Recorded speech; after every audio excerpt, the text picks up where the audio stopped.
Good morning everyone. दोस्तों आज है जनवरी 19, 2023 और हम लोग करने वाले हैं द हिंदू न्यूज़पेपर के एनालिसिस। मेरा नाम है सितेंद्र चौधरी और आज फिर से हम लोग रोज की तरह कुछ नए टॉपिक्स करने वाले हैं। वैसे आज काफ़ी किस्मत अच्छी है आपकी, क्योंकि ज़्यादा टॉपिक्स आए नहीं हैं पूरे पेपर में, बट स्टिल जो थोड़ा सा निकाले हैं आपके लिए वो कौन कौन से हैं। तो एक कॉन्स्टिट्यूशनल बेंच के बारे में बात कर सकते हैं। जिस तरह से दिल्ली में अरविंद केजरीवाल की सरकार और एलजी लेफ्टिनेंट गवर्नर के बीच में जो इश्यूज चल रहे हैं उसके बारे में थोड़ा सा बात कर सकते हैं। उसके अलावा इंडिया में एजुकेशन को लेकर एक रिपोर्ट आई है कि भैया पेंडेमिक से पहले एजुकेशन का क्या लेवल था इंडिया में, पेंडेमिक के बाद में क्या हुआ है, उसके बारे में बात कर सकते हैं। और वायरस को लेके बहुत ही अच्छा, ये साइंस एंड टेक वाले पर्सपेक्टिव से काफ़ी अच्छा टॉपिक लगा मुझे। प्रीलिम्स में यहाँ से डेफिनेटली क्वेश्चन बन सकता है। तो कुछ ऐसे प्लैंकटन्स की खोज की गई है जो कि एक्चुअली वायरस को कंज्यूम करते हैं, उनके बारे में थोड़ा बात कर सकते हैं। उसके अलावा बायोस्फीयर रिजर्व छोटा सा टॉपिक है, इसको देखेंगे। और भैया ये हमारा है आज का editorial, is judiciary under threat, इसके बारे में बात करेंगे। और फिर कुछ एमसीक्यूज भी यहाँ पे हैं, ये यहाँ पे गलती से लिखा गया है, इसको मैं चेंज कर दूंगा। But anyways these are the topics that हम लोग आज हम करने वाले हैं। लेकिन जल्दी अपना फाउंडेशन कोर्स भी लॉन्च होने वाला है। अगर अभी तक आपने वेट कर रहे हो तो आपका वेट शायद अब खत्म हो जाना चाहिए। तो नीचे डिस्क्रिप्शन में लिंक दिया हुआ है, आप उस पर क्लिक करिए, हमारी वेबसाइट को विजिट कर सकते हो फाउंडेशन कोर्स के लिए।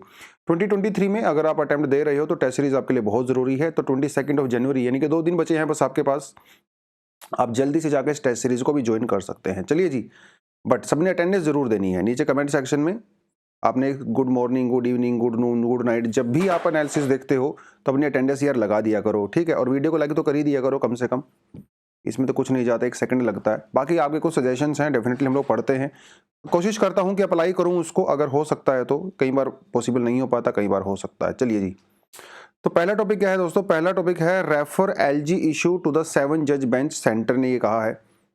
तो सुप्रीम कोर्ट के अंदर बेसिकली ना ये केस अभी गया हुआ है कि भैया कौन सुप्रीम है, किसके पास ज़्यादा पावर होनी चाहिए, क्या वो इलेक्टेड गवर्नमेंट के बीच में होनी चाहिए या फिर वो एलजी के बीच में होनी चाहिए, यानी कि सेंट्रल गवर्नमेंट है ना। दिल्ली क्योंकि एक यूनियन टेरिटरी है, दिल्ली कोई प्रॉपर स्टेट नहीं है। यूनियन टेरिटरी का मतलब होता है extended branch of the centre. Purpose ये होता है यूनियन टेरिटरी का कि सेंटर यूनियन टेरिटरी को खुद रूल करना चाहती है, ठीक है ना, इसलिए वो कंप्लीट स्टेटस उसको हम लोग नहीं देते हैं। बट हमारे यहाँ पे जैसे दिल्ली हो गया, पौंडीचेरी हो गया, apart from the control of the government, यहाँ पे इलेक्टेड लेजिस्लेचर्स भी होते हैं, वहां की एक प्रॉपर असेंबली होती है। तो इसमें ना पावर डिस्ट्रीब्यूट की गई है। यूजली मोटे मोटे तौर पे अगर आप देखें, जैसे पुलिस होती है, पुलिस, कम्युनिकेशन और लैंड, ये 3 मुद्दे ऐसे हैं जो सेंट्रल गवर्नमेंट ने अपने पास रखे हुए हैं। उसके अलावा बाकी जो भी छोटे मोटे मुद्दे आते हैं वो अपना आराम से जो यूनियन टेरिटरी के जो इलेक्टेड लेजिस्लेचर्स होते हैं, इनके जो एग्जीक्यूटिव्स होते हैं वहाँ पे, मतलब केजरीवाल जी, वो कर सकते हैं। बट यहाँ पे चीज़ें इतनी आसान नहीं है जितना ऊपर से देखने में लगता है। बहुत सारे छोटे छोटे सब्जेक्ट ऐसे होते हैं जो कि एलजी के द्वारा कंसिडर किए जाते हैं, जैसे ब्यूरोक्रेसी, जैसे आईएएस ऑफिसर हो गए, आईपीएस ऑफिसर हो गए, बाकी दूसरे भी हो गए। तो ब्यूरोक्रेट्स को कौन कंट्रोल करेगा भाई, ब्यूरोक्रेट्स को कौन एडमिनिस्टर करेगा? क्योंकि एलजी एक एडमिनिस्ट्रेटर होता है ना, एडमिनिस्ट्रेटर। तो यूजुअली तौर पे एडमिनिस्ट्रेटर की ही रिस्पॉन्सिबिलिटी होती है कि वो ब्यूरोक्रेट्स को, यानी कि ऑफिसर्स को अपॉइंट करना या फिर उनको ट्रांसफर करना या कोई डिसिप्लिनरी एक्शन लेना, कुछ ना कुछ वो उनके हाथ में होता है। और ब्यूरोक्रेट्स आपको पता ही है, डिपार्टमेंट्स में सेक्रेटरीज होते हैं ऑल दैट, तो उनके हाथ में काफ़ी कुछ होता है। तो इस समय एलजी और केजरीवाल जी के बीच में काफ़ी ज़्यादा इशू चल रहे हैं। पहला इशू तो ये ब्यूरोक्रेट वाला हो ही गया, ये तो आपको पहले से पता है, हम इसके बारे में पहले बात कर चुके हैं। एक मुद्दा यहाँ पे जो है, अभी जो मेयर वेयर के इलेक्शंस हो रहे थे दिल्ली में, उसको लेके भी कुछ इश्यूज हुए। और फिर एक अभी भैया क्या कर रहे हैं, मिस्टर केजरीवाल जी की सरकार क्या कोशिश कर रहे थे कि कुछ टीचर्स को और कुछ मिनिस्टर्स को कहाँ भेजने की बात हो रही थी, फिनलैंड में, है ना, स्कैंडिनेवियन कंट्री है फिनलैंड। ये कह रहे थे कि भैया हम लोग, क्योंकि फिनलैंड का एजुकेशन सिस्टम दुनिया का बेस्ट एजुकेशन सिस्टम माना जाता है, तो अपने कुछ टीचर्स को ट्रेनिंग देने के लिए फिनलैंड भेजने वाले थे। इसमें ऑफ कोर्स टीचर्स के साथ साथ कुछ मिनिस्टर लोग भी जाएंगे, है ना, फन करके। भैया ये एक हॉलीडे स्पोर्ट है यार, इतना महंगा स्पोर्ट है, आप सरकारी खर्चे में जाओगे तो मज़ा तो लूटोगे ही। तो दोनों मतलब एक पंथ दो काज हो जाएंगे, एक तो आपको ट्रेनिंग मिल जाएगी बढ़िया से, और थोड़ा सा ट्रैवलिंग वगैरह भी हो जाएगा। अब देखिए मतलब हम लोग मोटे मोटे तौर पे ऐसा बोलना नहीं चाहिए, लेकिन आपको भी पता है ये सब चीज़ें होती हैं ना, घुमी घूमी करके आएंगे। साथ में कुछ सीख के भी आएंगे। हालांकि फिनलैंड एजुकेशन सिस्टम को बहुत बढ़िया माना जाता है पूरी दुनिया में, क्योंकि एक तो ये फ्री है यार। फिनलैंड का एजुकेशन सिस्टम में ना आपको कॉलेज एजुकेशन, स्कूल एजुकेशन पूरी तरह से फ्री होती है, और यहाँ पे पूरी तरह से जेंडर इक्वालिटी है। स्कैंडिनेवियन कंट्रीज ऐसी हैं जिसमें आप ये मान सकते हो 100% जेंडर इक्वालिटी होती है। यह सीधी सी बात है, एजुकेशन फ्री है तो गर्ल्स और बॉयज जो मर्जी चाहे सब्जेक्ट चूज कर सकते हैं। पैसा तो घर वालों ने देना नहीं है, तो कोई डिस्क्रिमिनेशन वहाँ पे सोसाइटी में वैसे पहले भी नहीं है। तो सबसे ज़्यादा जेंडर बेस्ड इक्वल सिस्टम माना जाता है स्कैंडिनेवियन कंट्रीज़ का। तो फिनलैंड की एजुकेशन भी वैसा ही है। हालांकि सब कुछ अच्छा नहीं है वहाँ पे। देखिए, एक तो फिनलैंड में क्या है ना, पेपर वेपर ऐसा सच नहीं होते बच्चों के। आज जब 7 साल के होते स्कूल में आपका एडमिशन होता है, वहाँ पे कोई रैंकिंग वाला पेपर में एग्ज़ाम वाला वो सिस्टम है ही नहीं, ख़त्म कर रखा उन लोगों ने वो सिस्टम। ठीक है, फर्स्ट सेकंड थर्ड वाला। तो वो क्या करते हैं, सिंपली आपकी एक्टिविटी को ऑब्जर्व करते हैं। ठीक है, वो सब कुछ करके होता है। हालांकि बाद में जब कॉलेज में एडमिशन आपको लेना होता है तो एक एंट्रेंस एग्जाम होता है। बच्चों को बर्डन नहीं होता, ज़्यादा होमवर्क आपको दिया नहीं जाता है। हर 45 मिनट का वहाँ पे एक क्लास लेक्चर होता है। हर 45 मिनट के बाद 15 मिनट बच्चों को खेलने के लिए दी जाती हैं, रेस्ट करो, चिल करो अगली क्लास से पहले। तो देखने में बहुत बढ़िया लगता है ऊपर ऊपर से सिस्टम के, यार यह तो बहुत ही अच्छा है। लेकिन इस सिस्टम के कुछ ड्रॉबैक्स भी डेफिनेटली हैं। एक तो क्योंकि यहाँ पे ना क्या है ना, मीडियोक्रिटी को ना यहाँ पे प्रमोट किया जाता है। मतलब जो लो लेवल के बच्चे हैं उनके लिए अच्छा है, क्योंकि उनको पढ़ना तो वैसे भी नहीं है, नंबर तो उनको वैसे भी नहीं लाने हैं, तो नंबर वाला सिस्टम वहाँ पे है ही नहीं, तो उन सभी बच्चों को पास कर दिया जाता है। तो लो स्टैंड जो बच्चे ज़्यादा पढ़ते नहीं हैं, बहुत इंटेलिजेंट नहीं होते हैं, उनको पास करवाने के तक के लायक बना दिया जाता है। अनफॉर्चुनेटली जो बच्चे बहुत ब्राइट होते हैं उनको प्रमोट करने के लिए ज़्यादा वहाँ पे कुछ है नहीं, क्योंकि रैंकिंग सिस्टम आपको नहीं है, तो उनको बच्चों को मोटिवेशन नहीं मिलता। अरे मोटिवेशन कब मिलता है? जब आपका रैंक आता है, जब आपको अप्रेज किया जाता है, जब आपको प्राइज दिए जाते हैं, है ना, जब आपका बोर्ड के ऊपर नाम लिखा जाता है, तभी तो अब बच्चों को मेहनत करने का मोटिवेशन मिलता है ना। तो जो बच्चे पढ़ने वाले होते हैं भाई, बीच में आके वो भी बीच में तो मोस्टली बच्चे वहाँ पे ऐसे मीडियम लेवल के रहते हैं, बहुत ज़्यादा ब्राइट नहीं होते और बहुत ज़्यादा लो भी नहीं होते। ये बड़ा नुकसान है वहाँ पे एक्चुअली फिनलैंड के एजुकेशन सिस्टम में। लेटर ऑन इसलिए वहाँ पे बहुत ज़्यादा इनोवेशन वगैरह वो सब भी नहीं हो पाता है, क्योंकि जो है मीडियोक्रिटी को ज़्यादा प्रमोट किया जाता है। उसके अलावा एक और जो यहाँ पे इशू है, मतलब ये थोड़ा कंट्रोवर्शियल तो ज़रूर है, लेकिन this is a very scientific literature, क्योंकि जेंडर इक्वालिटी बहुत ज़्यादा है वहाँ पे। एनरोलमेंट गर्ल्स बॉयज़ का 100% रहता है, और आप जो भी करियर चाहो आप चूज़ कर सकते हो, आपकी मर्जी होती है, कोई आपको फोर्स नहीं करता।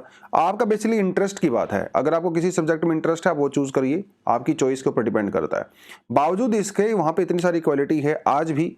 स्टेम की जब हम लोग बात करते हैं, साइंस, टेक्नोलॉजी, इंजीनियरिंग और मैथमेटिक्स, इसमें वहाँ पे गर्ल्स का जो परसेंटेज है वो सिर्फ 18 से 20% है फिनलैंड के अंदर। चाहे फिनलैंड हो, चाहे दूसरी चाहे स्वीडन हो, ठीक है, वहाँ पे गर्ल्स का जो स्टेम के अंदर परसेंटेज है वो काफ़ी कम है। जबकि इंडिया में स्टेम के अंदर गर्ल्स का परसेंटेज 35% है।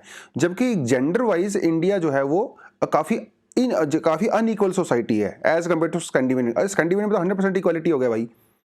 फिर भी हमारे यहाँ पे साइंस, टेक्नोलॉजी, इंजीनियरिंग, मैथमेटिक्स में ज़्यादा परसेंटेज है गर्ल्स का। इवन अगर आप कतार, यूएई, सऊदी अरेबिया को भी देखो, वहाँ के पे भी जो है 35% है स्टेम के अंदर गर्ल्स, जबकि फिनलैंड के अंदर नहीं है, स्कैंडिनेवियन कंट्रीज के अंदर नहीं है। समझ रहे हो? इसका मतलब है चॉइस। क्योंकि जैसे अगर हम लोग बात करें, जैसे वीमेन या फीमेल, उनको पता है कि अगर आप मैथमेटिक्स नहीं पढ़ोगे तब भी आपको अच्छा खासा जॉब मिल जाएगा, है ना, और डिसेंट जॉब मिल जाएगा, तो कोई दिक्कत नहीं है। तो ये क्यों मैथमेटिक्स पढ़ना है, क्यों काहे माथा मारना है?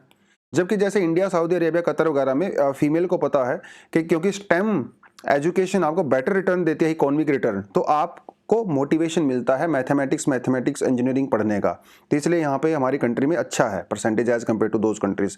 तो कुछ नुकसान भी है, स्कैंडिनेवियन कंट्री का एजुकेशन सिस्टम ऐसा नहीं है कि बहुत बढ़िया है, बट एनीवेज कुछ चीज़ें अच्छी हैं, कुछ चीज़ें खराब हैं, तो वहाँ पे भेजने वाले थे। और एक्चुअली ये जो मैं आपको बता रहा हूँ एजुकेशन वाली सारी चीज़ें, ये इस आर्टिकल में कहीं भी नहीं लिखा हुआ है, ये मैं आपको जस्ट एक्स्ट्रा इन्फॉर्मेशन दे रहा हूँ। तो वो जो मामला है भैया एलजी वाला, वो अभी रिक्वेस्ट की गई है गवर्नमेंट के द्वारा, उसको 7 जज बेंच पे भेजा जाए।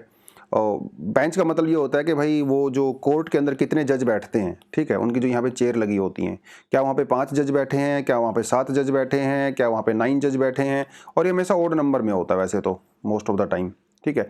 तो जो कॉन्स्टिट्यूशनल बेंच होती है उसके अंदर 5 या 5 से ज़्यादा जज होते हैं, मतलब जब कोई बहुत ही बड़ा मुद्दा आ जाए जहाँ पे कानून को इंटरप्रेट करना पड़े, कॉन्स्टिट्यूशन को इंटरप्रेट करना पड़े, तो बड़ी बेंच बैठती है। ये जो है मामला यहाँ पे पूरा बनता है भाई। आर्टिकल जो 143 है वो भी कॉन्स्टिट्यूशनल बेंचेस की बात करता है, क्योंकि कई बार ऐसा होता है ना, प्रेसिडेंट किसी खास मुद्दे पे सुप्रीम कोर्ट के ओपिनियन को जान सकता है। अब ये सुप्रीम कोर्ट उसको ओपिनियन दे या ना दे वो एक अलग बात है, लेकिन आर्टिकल 143 प्रोवाइड करवाता है। और जब आर्टिकल 43 के तहत कोई मामला प्रेसिडेंट की रिक्वेस्ट पे सुप्रीम कोर्ट में जाता है तो एक कॉन्स्टिट्यूशनल बेंच बनाई जाती है। उसके अलावा आर्टिकल 145(3) ये भी जो है मिनिमम नंबर ऑफ द जजेस who are sit in the purpose of the deciding any case involve in the substantial question has to be interpreted in the constitution. तो मैंने आपको बता ही दिया है ना। तो इनको आर्टिकल 145 ये कहता है कि अगर कोई मामला कानून की इंटरप्रेट करने की बात आती है तो हमेशा 5 जज की बेंच वहां पे होनी चाहिए। तो भाई ये बनता है पूरा मामला। कई बार ऐसा होता है कि जो लोअर जज बेंच होती हैं भैया उनको जो है ड्रॉ हो जाता है, ड्रॉ। जैसे 2 जज की बेंच है तो एक जज ने कुछ और बोला, दूसरे ने कुछ और बोला, तो उस केस में क्या होता है 3 जज की या 5 जज की जो है वो बेंच बनाई जाती हैं। तो ये थोड़ा थोड़ा आपको पता होना चाहिए। और ये बेंच जो है एड होक बेसिस पे होती है, मतलब केस टू केस बेसिस पे होती हैं। एक बार केस को वर्डिक्ट देने के बाद वो बेंच खारिज हो जाती है, फिर नई बेंच बनाई जाती है। आपको अच्छे से पता है, पॉलिटी आपका पढ़ते ही रहते हो। बट एनीवेज, तो 2021 में यहाँ से 2 क्वेश्चन आए थे, यूपीएससी के प्रीवियस ईयर क्वेश्चन हैं ये। ठीक है, ध्यान से पढ़ना। We adopted parliamentary democracy based on the British model, of course अंग्रेजों की देन है भाई हमारा पूरा model. But how does our model differ from the model, मतलब हमारे अंबेडकर जी थे, उनके साथ टीम में जितने भी लोग थे, उन्होंने दुनिया के हर कॉन्स्टिट्यूशन को स्टडी किया और उसके बाद हमारी सोसाइटी के हिसाब से, हमारे सिस्टम के हिसाब से उनको जो लगा बेस्ट है वो हम लोगों ने वहाँ से ले लिया। और क्योंकि ब्रिटिश मॉडल हमारे यहाँ पे पहले से ही चल रहा था तो काफ़ी सारी चीज़ें हम लोगों ने ब्रिटिश मॉडल से ली। लेकिन ब्रिटिश मॉडल का ऑब्जेक्टिव था एक्सप्लॉइट करना, तो हम लोगों ने एक्सप्लॉइट वाले पर्पज उसको हटा दिया। अच्छी अच्छी जो चीज़ें थी वो हम लोगों ने ले लिया। तो कैसे ब्रिटिश मॉडल से हमारा मॉडल अलग है, तो ये क्वेश्चन आपको पता होना चाहिए। क्वेश्चन को ध्यान से पढ़ना, कमेंट सेक्शन में कमेंट करो। कल आपसे 2-3 क्वेश्चन मैंने पूछे थे छोटे छोटे, मोस्टली बच्चों ने बहुत सही आंसर दिया है। तो एक आप कोशिश क्या करो सारे आंसर करने की, ठीक है। कम से कम अगर आप आंसर नहीं कर रहे हो तो किसी और स्टूडेंट ने अगर आंसर किया है और आप उसके कमेंट को लाइक कर सकते हो, कम से कम उनको अप्रिसिएशन मिलेगा, फ्यूचर में आपको आंसर मिल सकते हैं, ठीक है। इतना तो करना चाहिए। अगर कोई आपके लाइफ में वैल्यू एडिशन कर रहा है किसी भी तरीके से, अगर कहीं पर आप कुछ सीख रहे हो तो उसको अप्रिशिएट करना आना चाहिए। आप किसी से भी सीख सकते हो, आप अपने कूड़े वाले से सीख सकते हो, रिक्शा वाले से सीख सकते हो, किसी टीचर से सीख सकते हो, घर में मम्मी पापा किसी से भी सीख सकते हो। जो आपकी लाइफ में वैल्यू एडिशन करता है दोस्तों, ग्रैटिट्यूड उसके लिए होना चाहिए, उसको अप्रिशिएट करना आना चाहिए। आप आज किसी और को अप्रिशिएट करोगे तभी तो कल आपको कोई और अप्रिशिएट करेगा, जब आप उसकी लाइफ में वैल्यू एडिशन करोगे, है ना। तो ये लाइक वाला जो बटन है, मतलब सिर्फ लाइक वाले बटन की बात नहीं है, बल्कि आपको वैसे भी अप्रिशिएट करना चाहिए, ठीक है। तो ये थोड़ा सा सजेशन आपको मेरे लिए है, मतलब मेरी तरफ से आपको सजेशन है। तो 2020 में एक और क्वेश्चन था, with reference to the Indian judiciary consider the following statements. तो ये दोनों स्टेटमेंट आप ही पढ़ोगे, अब इतना टाइम नहीं है अपने पास। बट एनीवेज 2017 में भी मेंस में क्वेश्चन पूछा गया था, यूपीएससी का ही क्वेश्चन है। Critically examine the Supreme Court judgement on the National Judicial Appointment Act 2014 with reference to appointment of the जजेस ऑफ द हायर जुडिशरी। देखिए ऑलरेडी एनजेसी के बारे में क्वेश्चन पूछा जा चुका है। एनजेसी को रिजेक्ट कब किया था सुप्रीम कोर्ट ने? 2015 में। क्वेश्चन कब आया? 2017 में। तो इन बातों को भैया 6 साल हो चुके हैं। 6 साल में यूपीएससी में क्वेश्चन दोबारा से रिपीट हो सकता है, क्योंकि ये अभी न्यूज में चल रहा है, और इतना न्यूज में चल रहा है, भयंकर ही न्यूज में चल रहा है। दिन रात सुबह शाम सरकार collegium collegium collegium, NJC NJC चिल्ला रही है। तो न्यूज़ में है तो डेफिनेटली सवाल आपसे पूछा जा सकता है। तो इस टॉपिक को अच्छे से तैयार करना, अपने खुद के नोट्स भी बना सकते हो, है ना। चलिए एक और हमारे यहाँ पे रिपोर्ट आई है भाई, report flags widening learning gaps. ठीक है, देखिए तो आप यहाँ पे क्लियरली देख सकते हो, जो ये मतलब थोड़ा सा ग्राफ आप देख लेना, मैं आपको ग्राफ को अलग तरीके से बता देता हूँ नीचे। बेसिकली रिपोर्ट किसने इशू करी है? रिपोर्ट इशू करी है प्रथम ने। प्रथम एक एनजीओ है जो कि एजुकेशन सेक्टर में काम करता है, बहुत ही दुनिया का एक जाना माना ये एक एनजीओ है। और ये इसकी एक रिपोर्ट आई है, annual status of the education report, ठीक है। और ये जो रिपोर्ट आती है भाई, इसमें हाउस होल्ड सर्वे करते हैं, मतलब घर घर जाके सर्वे करते हैं। इंडिया में 616 रूरल डिस्ट्रिक्ट्स, देखिए अर्बन नहीं है ये, रूरल है। एक एक चीज़ को ध्यान से पढ़ना होता है यूपीएससी में। रूरल डिस्ट्रिक्ट्स को आइडेंटिफाई किया गया है। 6.9 लाख चिल्ड्रन इसके अंदर कवर किए गए हैं जिनकी एज है 3 से लेके 16 ईयर्स तक। ठीक है, मतलब pre nursery, nursery, first second standard and all that, उनको जो है यहाँ पे मतलब 8वीं क्लास तक के बच्चों तक को भी यहाँ पे कवर किया गया है। ठीक है, तो ये तो हो गई रिपोर्ट के बारे में। अब रिपोर्ट का ऑब्जेक्टिव क्या है? रिपोर्ट का ऑब्जेक्टिव ये है कि कोविड से पहले और कोविड के बाद में इंडिया में एजुकेशन, बच्चों की लर्निंग, उनके स्टैंडर्ड, एनरोलमेंट का के अंदर क्या क्या चेंजेस हुए हैं। तो इनका ये मानना है कि लर्निंग गैप इंडिया में इंक्रीज हुआ है। कोविड से पहले और कोविड के बाद में लर्निंग गैप बढ़ा है, कम नहीं हुआ है, खासकर रीडिंग स्किल में। खासकर रीडिंग स्किल में आपको बताऊंगा आगे क्या होता है। देखिए, पहले तो एक दो फैक्ट आपको जानने चाहिए। कहता है the proportion of the children in the age of 3 to 16 group who are not currently enrolled drop to its lowest level from 2.8 to 1.6। मतलब ये है कि डिस्पाइट द कोविड होने के बावजूद भी इंडिया में एनरोलमेंट बच्चों का बढ़ा है स्कूल्स के अंदर। मतलब हाईएस्ट लेवल ऑफ एनरोलमेंट बच्चों का हुआ है 2022 में। इंडिया में मोस्टली बच्चे स्कूल में एडमिशन कहीं ना कहीं ले रहे हैं, चाहे वो सरकारी हो चाहे वो प्राइवेट हो। अब इन देखो, ये वाला पॉइंट काफी इंपॉर्टेंट है, ये हम लोग पहले भी बात कर चुके हैं। Government schools have seen a sharp increase. 2018 में हमारे देश में 65% बच्चे गवर्नमेंट स्कूल में पढ़ते थे। 2022 में 72% बच्चे गवर्नमेंट स्कूल में पढ़ रहे हैं। मतलब पेरेंट्स अपने बच्चों को प्राइवेट स्कूल से हटा के सरकारी स्कूल में डाल रहे हैं। इसका क्या कारण हो सकता है? कोविड में लोगों का काम धंधा चला गया, जॉब चली गई है ना, उनकी इनकम कम हो गई, तो पैसा बचाने के लिए टीचर ने, पेरेंट्स ने ऐसा ही किया। ठीक है, ताकि वो अपना पैसा बचा सकें, तो सरकारी स्कूल में बच्चों को डालना शुरू कर दिया। और क्या रिपोर्ट क्या कहती है? रीडिंग एबिलिटी जो है बच्चों की काफी ड्रॉप हुई है 2012 के कंपैरिजन में। जो न्यूमरेसी स्किल है वो उतना ज्यादा डाउन नहीं गया है। न्यूमरेसी स्किल मतलब समझ रहे हो, जैसे साइंस और मैथमेटिक्स। हालांकि यहाँ पे भी लेवल डाउन हुआ है, लेकिन रीडिंग वाला जो है काफी ज्यादा डाउन हुआ है। उसका भी एक रीजन है। अब ये समझिए कि आप सरकारी स्कूल में पढ़ते हो और आप भी प्राइवेट ट्यूशन लगाते हो। ठीक है, प्राइवेट ट्यूशन आप कौन से सब्जेक्ट की लगाओगे? प्राइवेट स्कूल ट्यूशन ज्यादातर लगाई जाती है साइंस और मैथमेटिक्स सब्जेक्ट की, है ना। तो जो कमी आपको स्कूल में रहती है वो आप ट्यूशन पे जाके पूरी कर लेते हो। लेकिन रीडिंग वाले सब्जेक्ट की, जैसे इंग्लिश हो गया, हिंदी हो गया, आपकी कोई लोकल लैंग्वेज हो गई, उसका कभी भी आप ट्यूशन नहीं लगाते हो। हार्डली एनी ट्यूशन होती है उसकी। तो स्कूल में तो सब्जेक्ट ऑलरेडी कमजोर है, ट्यूशन पे भी आप उसकी हेल्प नहीं ले रहे हो, इसलिए रीडिंग बच्चों को थोड़ा ज्यादा नुकसान हुआ है।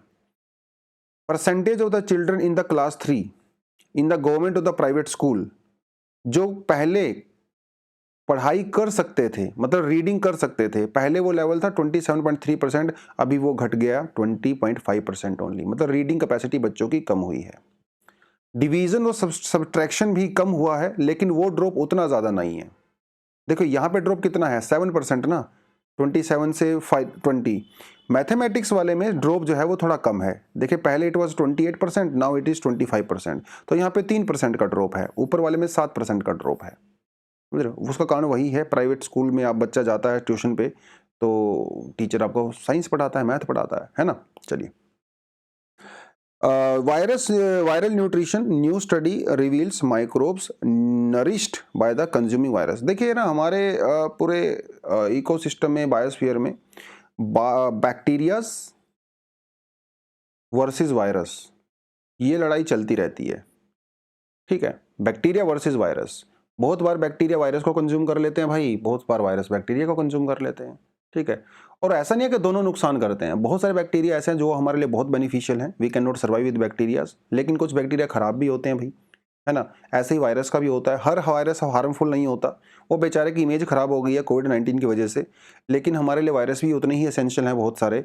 हालांकि बैक्टीरिया थोड़े ज्यादा एसेंशियल है, बट स्टिल हर वायरस नुकसान नहीं करता है। There are trillions and trillions of virus जो घूम रहे हैं अपने आसपास, आपकी बॉडी के अंदर भी हैं। तो हर कोई आपको कोविड थोड़ी ना कर रहा है, but still there is this battle going on. और अभी एक रिसेंट स्टडी हुई है बहुत ही शानदार, उसके बारे में बात करेंगे। देखिए क्या कहता है, virus have a peculiar biology. अब वायरस जो है वो एक लिविंग कंपोनेंट है या नॉन लिविंग कंपोनेंट है? ये भी अपने आप में एक डिबेट का मुद्दा है। देखिए वायरस अगर अकेला घूम रहा है तो वो नॉन लिविंग है। भाई लिविंग की पहचान कैसे होती है? लिविंग पहचान ऐसे होती है कि आप रिप्रोड्यूस कर सकते हो, आप डिवीजन कर सकते हो, लेकिन वायरस रिप्रोडक्शन नहीं कर सकता अगर वो अकेला घूम रहा है। वायरस को रिप्रोडक्शन करने के लिए किसी की बॉडी में घुसना पड़ता है। अब वो बॉडी बैक्टीरिया की भी हो सकती है, किसी की भी हो सकती है, तो उसको सेल चाहिए कोई। एक बार वायरस सेल के अंदर घुस गया तो वो रिप्रोडक्शन भी करेगा, ग्रो भी करेगा, सारे मजे करेगा। उस समय वो लिविंग कंपोनेंट हो सकता है, लेकिन जब वो सेल से बाहर होता है तो वो नॉन लिविंग कंपोनेंट होता है। ये तो वायरस की होगी खास बात, ठीक है। यहाँ पे कॉन्सेप्ट है प्लैंकटन। प्लैंकटन क्या होते हैं आपको बहुत अच्छे से पता है वैसे तो, अगर आपने शंकर आईएएस वगैरह पढ़ी है, एनसीईआरटी पढ़ी है। प्लैंकटन ना बहुत ही माइक्रोस्कोपिक ऑर्गेनिजम्स होते हैं दोस्तों। ये इतने मतलब सिंगल सेलुलर भी हो सकते हैं, इतने माइक्रोस्कोपिक होते हैं कि आप इसको नेकेड आई से नहीं देख सकते। प्लैंकटन की खास बात ये होती है कि ये खुद मूवमेंट नहीं करते हैं, क्योंकि इनके ऑर्गन्स वगैरह तो होते नहीं, हाथ पैर तो इनके होते नहीं है, खुद मूवमेंट नहीं करते हैं। ये विंड के साथ या वाटर के साथ मूव करते हैं। लेकिन यहाँ पे हम लोग प्लैंकटन का मेजर जो वो है वाटर बॉडीज, ठीक है। प्लैंकटन जो है वो वाटर बॉडीज में पाए जाते हैं। तो ये पानी के फ्लो के साथ चलते हैं, खुद ट्रेवल नहीं करते हैं, है ना। तो they just move with the current. They don't have any facility to actively propel them, मतलब उनके पास कोई हाथ पैर नहीं होते, बेसिकली वो इसका ये कहना है। और ये जो है सरफेस के बिल्कुल ऊपर पाए जाते हैं, फ्लोट करते रहते हैं वाटर बॉडी के ऊपर, क्योंकि हल्के होते हैं, बहुत ही ज्यादा छोटे छोटे होते हैं। It is an autotroph. Phytoplankton हमारे पास दो तरह के होते हैं, एक होते हैं फाइटोप्लैंक्टन और एक होते हैं जूप्लैंक्टन। जो फाइटोप्लैंक्टन होते हैं वो फोटोसिंथेसिस करते हैं, जूप्लैंक्टन फोटोसिंथेसिस नहीं करते हैं, ठीक है। तो प्लैंक्टन्स की जहां पे हम लोग बात कर रहे हैं वो फाइटोप्लैंक्टन की बात है, तो वो ऑटोट्रोफ्स हैं, ठीक है, ऑटोट्रोफ्स होते हैं। ऐसे ही जूप्लैंक्टन्स होते हैं जो फाइटोप्लैंक्टन्स को कंज्यूम करते हैं, क्योंकि वो या जूप्लैंक्टन तो हेटेरोट्रोफ्स होते हैं, अपना खाना खुद बना नहीं सकते। बाद में ये जूप्लैंक्टन जो है वो छोटी छोटी मछलियों के द्वारा, बड़ी बड़ी मछलियों के द्वारा कंज्यूम किए जाते हैं। तो बेसिकली एक पूरा फूड चेन है, ठीक है। फूड चेन हमेशा ऑटोट्रोफ से शुरू होता है और उसके बाद फिर वो फाइनल जो आपका टॉप कार्निवोर होता है उसके द्वारा कंज्यूम किया जाता है। तो जैसे पहले हो गया आपका फाइटोप्लैंक्टन्स। फाइटोप्लैंक्टन्स जो है वो फोटोसिंथेसिस करेंगे। Phytoplanktons are consumed by the zooplanktons. Zooplankton are consumed by the small fish. These small fishes are consumed by the large fish. Large fish is also consumed by the shark, which is also the largest one. ठीक है, इस तरह से पूरा food chain चलता रहता है। तो लेकिन ये ऐसा तो नहीं भाई फाइटोप्लैंक्टन अब ये जो हमारे होते हैं कोई अजर अमर तो नहीं होते हैं, वरदान लेके तो नहीं आए हैं, है ना। मरना तो सभी को एक दिन। तो ये जब मर जाते हैं तो क्या होता है? ये जब मर जाते हैं तो दो चीज़ें होती हैं। पहली चीज़ होती है कि जो फाइटोप्लैंक्टन के अंदर न्यूट्रिएंट स्टोर होते हैं वो कोस्टल एरिया में जाके सबमिट हो जाते हैं। दूसरी चीज़, वो सी फ्लोर पे चले जाते हैं, बॉटम में चले जाते हैं। और आपके अच्छे से पता है फाइटोप्लैंक्टन फोटोसिंथेसिस कैसे होता है भाई। फोटोसिंथेसिस में क्या होता है, CO2 को एब्जॉर्ब किया जाता है। तो जब ये फाइटोप्लैंक्टन मर जाते हैं और सी बॉटम पे चले जाते हैं तो अपने साथ कार्बन भी लेके चले जाते हैं। Phytoplanktons are a huge source of carbon sink. जितना दुनिया के सारे पेड़ पौधे कार्बन को एब्जॉर्ब करते हैं ना, उससे कहीं ज्यादा ये फाइटोप्लैंक्टन कर लेते हैं। तो फाइटोप्लैंक्टन बहुत ज्यादा जो है कार्बन सिंक का सोर्स है, राइट। कुछ बैक्टीरिया भी ऐसे होते हैं जो डेफिनेटली कार्बन डाइऑक्साइड को, carbon dioxide, sulphur, iron, hydrogen वगैरह को एब्जॉर्ब करते हैं। बट यहाँ पे हम लोग बात कर रहे हैं फाइटोप्लैंक्टन की, ठीक है। देखिए कीमोसिंथेसिस और फोटोसिंथेसिस दो अलग अलग चीजें होती हैं। फोटोसिंथेसिस में सनलाइट का यूज किया जाता है, CO2 को इनटेक किया जाता है। कीमोसिंथेसिस में केमिकल्स को इनटेक किया जाता है फूड बनाने के लिए। तो कुछ बैक्टीरिया होते हैं हमारे पास जैसे साइनोबैक्टीरिया वगैरह, वो केमिकल्स को लेते हैं। ये तो सारी बात हो गई। अब यहाँ पे प्लैंकटन है जिसका नाम है हल्टीरिया प्लैंकटन, ठीक है। ये आपसे एग्जाम में पूछा जाएगा। ये सिर्फ फ्रेश वाटर बॉडी में ही मिलता है भाई, ये ओशियंस में नहीं मिलता, पहले ही बता रहा हूँ आपको ये पॉइंट। ये आपको लेक्स में मिलेगा, पोन्ड्स में मिलेगा, रिवर्स में मिलेगा, और वो भी वो वाले जो फ्रेश वाटर हैं, ठीक है। दीज आर हेटेरोट्रोफ्स, ये ऑटोट्रोफ नहीं होते हैं, मतलब वो अपना खाना खुद नहीं बना सकते। ये किसको खाते हैं पता आपको? ये बैक्टीरिया को खाते हैं। ये जो आपको नजर आ रहा है ऊपर हल्टीरिया प्लैंकटन, भाई ये बैक्टीरिया को खाते हैं, ठीक है। बट अभी रिसेंट स्टडी ये कहती है कि बैक्टीरिया के साथ साथ ये वायरस को भी खाते हैं। जो हल्टीरिया प्लैंकटन है वो वायरस को भी खाता है, और सिर्फ वायरस को खाता ही नहीं, वायरस को खा के बहुत ज्यादा ग्रो भी करता है, बहुत ज्यादा ग्रो भी करता है।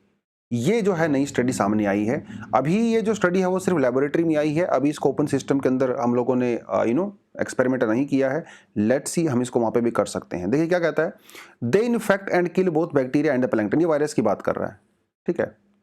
यूजुअली क्या होता है, वायरस बैक्टीरिया और प्लैंकटन दोनों को मार सकता है, ठीक है, बट ये जो हल्टीरिया प्लैंकटन है वो इस वायरस को ही मार देता है, ठीक है।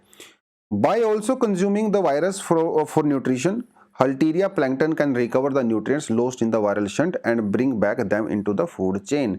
तो ये जो बैक्टीरिया और प्लैंकटन की डेथ हो गई थी क्योंकि इस वायरस को ही मार दिया गया है, तो ये दोबारा से फूड चेन का पार्ट बन जाते हैं। तो बेसिकली जो हल्टीरिया प्लैंकटन है ना भाई, बहुत इंपॉर्टेंट है। हालांकि ये स्टडी अभी बहुत रिसेंट ऊपर से की गई है, लाइब्रेटरी के अंदर की गई है, बट लेट्स सी फ्यूचर में कुछ ना कुछ यहाँ पे होगा। तो ये वायरस के बारे में है। वायरस ही ज़्यादा single most popular life form. Virus दिखते नहीं है भाई, लेकिन वायरस हैं बहुत ही ज़्यादा। इस दुनिया में जितने भी ह्यूमंस हैं उनका जितना वेट है उस वेट से मोर देन 1000 टाइम्स ज़्यादा वेट है वायरस का। सोच के देखो, जो दिखते नहीं है उनका वेट हमसे ज़्यादा है, ठीक है, मोर देन 1000 टाइम्स। तो ये जो नई नई स्टडी है मैंने इसके बारे में आपको बता दिया है, ठीक है, थोड़ा आप इसको पढ़ सकते हो। तो that was about this study. तो थोड़ा थोड़ा आपको पता होना चाहिए, फ्रेश वाटर के अंदर मिलता है और वायरस को कंज्यूम करता है, ठीक है, थोड़ा थोड़ा आप देख सकते हो। चलिए, स्पोर्ट बैलीड ईगल ओल spotted in the Andhra Pradesh Seshachalam forest. तो ये बेसिकली आप देखिए, इसकी पहचान कर लीजिए, ये उल्लू है भाई, ठीक है, और इसको शेषाचलम बायोस्फीयर रिजर्व के अंदर अभी स्पॉट किया गया है। और इस उल्लू की खास बात पता क्या है, ये उल्लू डराने में बहुत माहिर है भाई, डरा देता है इंसान को, ठीक है। इसे जो है घोस्ट बर्ड भी कहा जाता है, घोस्ट ऑफ द फॉरेस्ट, भूत है ये जंगलों का। इंडिया में इसको कहा जाता है, श्रीलंका के अंदर इसको कहा जाता है डेविल बर्ड, शैतान का पक्षी, शैतान पक्षी, है ना। और वैसे भी तंत्र वंत्र के अंदर उल्लुओं का बहुत यूज होता है। उल्लू को तो कहा ही जाता है कि this is the representation of the devil. ये उल्लू जो है ऐसी ऐसी आवाजें निकालता है, मतलब रोने की आवाजें निकालता है, चीखने चिल्लाने की आवाजें निकालता है जंगल के अंदर, और ऐसा लगता है कोई इंसान चीख रहा है। बाई चांस आप गलती से जंगल में रात को चले गए और पीछे से उल्लू पेड़ पे बैठा हुआ अगर वो चिल्ला रहा है, बच्चे की आवाज में भी चिल्लाता है, आदमी की आवाज में भी चिल्लाता है, रोने की आवाजें भी निकालता है, तो भाई समझो आपका तो राम नाम सत्या होने ही वाला है, ठीक है। ये थोड़ा सा अभी कहाँ देखा गया है, शेषाचलम फॉरेस्ट के अंदर देखा गया है फॉर द फर्स्ट टाइम, ठीक है। ये थोड़ा सा देखो, ये तो आप पढ़ ही सकते हो, आपके लिए शेषाचलम बायोस्फीयर रिजर्व हमें पता होना चाहिए। देखिए इंडिया में टोटल ना 18 बायोस्फीयर रिजर्व्स हैं। तो ये रहा जी आपका शेषाचलम, ठीक है। तो ये आंध्र प्रदेश के अंदर पड़ता है और ये एक बायोस्फीयर रिजर्व है। और यहाँ पे जो शेषाचलम यहाँ पे शेषाचलम हिल्स हैं बेसिकली, ठीक है। और वहाँ पे पाया जाता है भैया रेड सैंडर्स। तो एक पुष्पा मूवी तो आपने देखी होगी, वो लोग क्या करते हैं, रेड सैंडर्स की तो तस्करी करते हैं, स्मगलिंग करते हैं। तो उसके अंदर जो विलन होता है पुष्पा, है ना, तो भैया वो विलन यहीं रहता है। अब कुछ बच्चे कमेंट में बोलेंगे सर वो विलन नहीं है, हीरो है। एक्चुअली वो विलन है। अरे भाई जो स्मगलिंग कर रहा है, लोगों को मार रहा है, तो विलन ही होगा ना, हीरो कहाँ से हो गया। जो उसमें पुलिस वाला होता है वो हीरो होता है, लेकिन पुलिस वालों के बेचारे को मार दिया जाता है ना। खैर वो एक अलग बात है। तो शेषाचलम की में ही यहाँ पे जो है वो रेड सैंडर्स काफ़ी ज़्यादा पाया जाता है, ठीक है। तो थोड़ा आपको पता होना चाहिए, आंध्र प्रदेश के ईस्टर्न घाट्स में पाया जाता है। 2010 में इसको बायोस्फीयर रिजर्व जो है डिक्लेयर किया गया था। चित्तूर और कडप्पा डिस्ट्रिक्ट के अंदर ये पाया जाता है। यूजुअली यहाँ पे आपको रेड सेंटर्स देखने को मिलेगा, स्लेंडर लोरिस देखने को मिलेगा। एक ट्राइब भी यहाँ पे रहती है जिसका नाम है यनादीज, ठीक है। थोड़ा सा आप इनको भी देख सकते हो। चलिए, कमेंट सेक्शन में आपने मुझे ये बताना है कि इंडिया में सबसे पहला बायोस्फीयर रिजर्व कौन सा था जो डिक्लेयर किया गया था। उसके अलावा इंडिया में यूनेस्को का एक प्रोग्राम है जिसे कहा जाता है मैब, मैन एंड बायोस्फीयर रिजर्व। उसके अंडर इंडिया का पहला बायोस्फीयर रिजर्व कौन सा था, ये नीचे आपने मुझे कमेंट सेक्शन में बताना है। चलिए जी, let's go for the editorial of the day. Editorial polity वाले सेक्शन से है, तो मैं जूम करता हूं कि आपको बहुत सारी चीजें पहले से इसके बारे में पता होगा ठीक ठाक सा। तो ये केशवानंदा भारती केस और बेसिक स्ट्रक्चर के बारे में बात कर रहा है। न्यूज में क्यों है, एडिटर लिखा क्यों गया है, क्योंकि आज से 50 साल पहले 1973 अप्रैल 1973 में एक बहुत लैंडमार्क जजमेंट आया था, केशवानंदा भारती केस। तो उसके 50 साल पूरे होने वाले हैं, ठीक है। तो उसी खुशी में ये एडिटोरियल दिया गया है। एक तो ये कारण है। दूसरा कारण ये है कि हमारे जो वाइस प्रेसिडेंट साहब हैं जगदीप धनखड़ जी, वो लगातार सुप्रीम कोर्ट के ऊपर अटैक करे जा रहे हैं, एक तीर कमान से तीर छोड़े जा रहे हैं, और उनका एकमात्र जो मकसद है वो है एनजेसी। ठीक है, तो ये भी इसीलिए थोड़ा सा कंट्रोवर्शियल है। वो पहले भी इसके बारे में बात कर चुके हैं, पहली बार नहीं कर रहे हैं। ठीक है, तो ये है कुल मिला के पूरी चीजें। तो ये केशवानंदा भारती केस जब हुआ था, what was the outcome of that particular case? उसका आउटकम ये था, केशवानंदा भारती केस में ये कहा गया था कि अगर पार्लियामेंट चाहे तो हमारे कॉन्स्टिट्यूशन को जितना मर्जी अमेंड कर सकती है, कोई दिक्कत नहीं। लेकिन जैसा होता नहीं है, वो टर्म्स एंड कंडीशंस लिखी होती हैं, तो लेकिन साथ में सुप्रीम कोर्ट ने वो टर्म्स एंड कंडीशन लगा दी। टर्म्स एंड कंडीशन ये है कि पार्लियामेंट जितना मर्जी अमेंड करे, कोई दिक्कत नहीं, but without changing the basic structure of the constitution. वो टर्म्स एंड कंडीशन आज तक काम कर रही हैं। अब कुछ लोगों को उस टर्म्स एंड कंडीशन से प्रॉब्लम है, जैसे आजकल हमारे जो लॉ मिनिस्टर हैं रिजू जी, है ना, और हमारे वाइस प्रेसिडेंट है धनखड़ जी, भाई वो लगातार अटैक पे अटैक कर रहे हैं। ठीक है, तो ये तो आपका समझ नहीं आएगा, उठते बैठते सुबह शाम कोई ना कोई ट्वीट आ रहा है, कोई ना कोई इंटरव्यू आ रहा है जिसमें उनके ऊपर अटैक किया जा रहा है। धनखड़ जी ने अभी एक कहा था कि दुनिया में किसी भी डेमोक्रेटिक कंट्री में ऐसा कोई भी एग्जाम्पल नहीं है जब पार्लियामेंट की मर्जी को कोर्ट के द्वारा null and void unconstitutional declare कर दिया जाए। और वैसे वो खुद भी लॉयर हैं, तो शायद उनको दुनिया की बहुत जानकारी भी होगी ऑफ कोर्स। ठीक है, उन्होंने ये कहा, in a democratic society people are supreme, sovereignty of parliament is supreme. Parliament से ऊपर कुछ नहीं है, ऐसा धनखड़ जी ने कहा है। ना जुडिशरी है ना कुछ है, तो पार्लियामेंट सबसे ऊपर है। ठीक है, अच्छा ये लाइन ये थोड़ी भूल जाने, कल वाली लाइन है, मैं इसको चेंज कर दूंगा। ठीक है, तो ये तो थोड़ा आपको पता चली गया। हमारे जो फ्रीडम फाइटर्स थे जिन्होंने कॉन्स्टिट्यूशन बनाया था, उन्होंने क्या सोच के कॉन्स्टिट्यूशन बनाया था? उन्होंने, हमारा जो कॉन्स्टिट्यूशन है भाई, वो ब्रिटेन के वेस्टमिनिस्टर मॉडल के ऊपर बेस्ड है। और ये वेस्टमिनिस्टर मॉडल क्या कहता है? Representative of the people, Republic की बात करता है ना। बट दूसरा सिस्टम है वो है अमेरिकन सिस्टम, जो कि प्रेसिडेंसी सिस्टम है।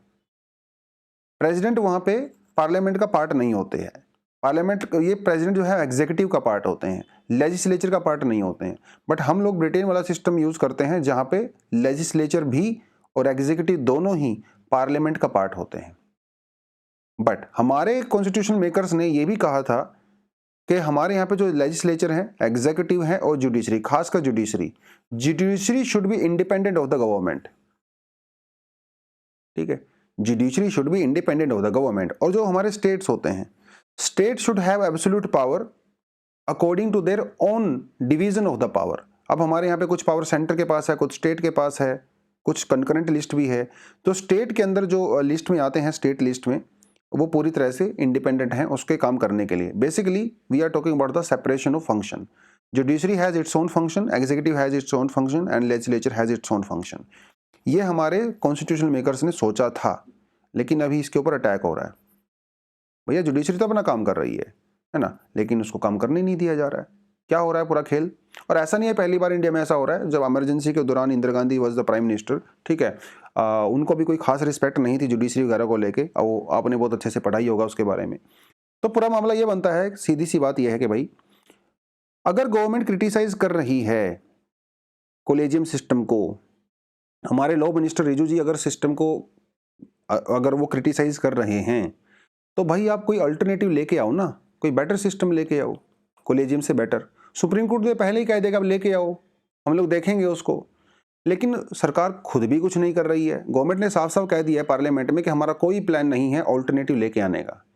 भैया ना तो आप खुद लेके आ रहे हो, और जो इस समय है, जो कोलेजियम सिस्टम एग्जिस्ट कर रहा है 50 सालों से, मतलब इतने सालों से, 50 तो नहीं, खैर 1998 के बाद ही प्रॉपर हुआ, जो एग्जिस्ट कर रहा है आप उसको भी काम करने नहीं दे रहे हो, और आप खुद भी ऑल्टरनेटिव नहीं लेके आ रहे हो। ये तो बड़ी गलत बात है। ठीक है, government itself has done little to promote transparency in the process. Government 24 घंटे ना ट्रांसपेरेंसी चिल्लाती रहती है, लेकिन खुद गवर्नमेंट जो है ट्रांसपेरेंसी को प्रमोट नहीं करती है। और ये कोई इस गवर्नमेंट की बात नहीं है, ये सारी गवर्नमेंट की बात है। पहले जो 2014 से पहले जो गवर्नमेंट थी, वो भी कोलेजियम सिस्टम को सुबह शाम गरियाया करते थे, ये वाले भी गरिया रहे हैं, तो वो सारा सिस्टम चल रहा है। Parliament two is the creature of the constitution, ये समझने की बात है। पार्लियामेंट सुप्रीम नहीं है भाई, पार्लियामेंट को भी कॉन्स्टिट्यूशन ने ही क्रिएट किया है। अगर कॉन्स्टिट्यूशन ना होता तो पार्लियामेंट भी नहीं होती। और जो ये पावर दी गई है कोर्ट को, ये भी कॉन्स्टिट्यूशन के अंडर में ही दी गई है। तो government can not go beyond the power of the constitution. Parliament की पावर अनलिमिटेड नहीं है, जैसे धनखड़ जी कह रहे हैं। पार्लियामेंट की पावर भी कॉन्स्टिट्यूशन के अंदर ही रह के आपको करनी पड़ती है। अब यहाँ पे आर्टिकल 368 है जो कहता है कि आप कॉन्स्टिट्यूशन के अंदर अमेंडमेंट कर सकते हो।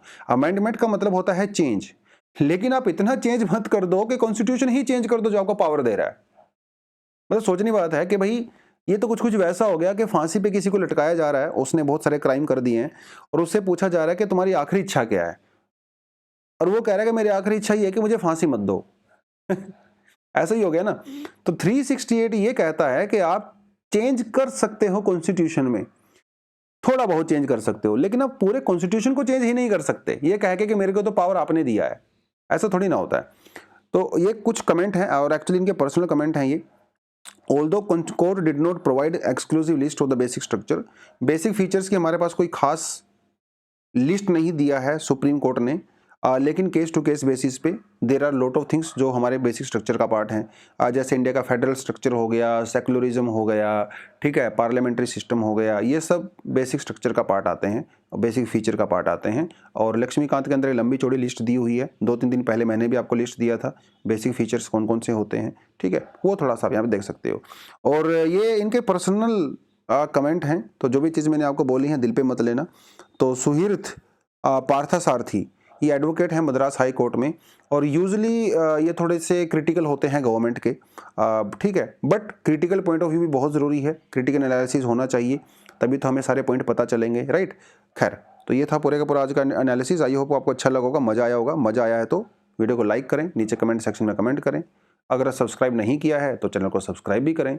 मिलते हैं कल नए टॉपिक्स के साथ। Thank you very much, all the best and जय हिंद।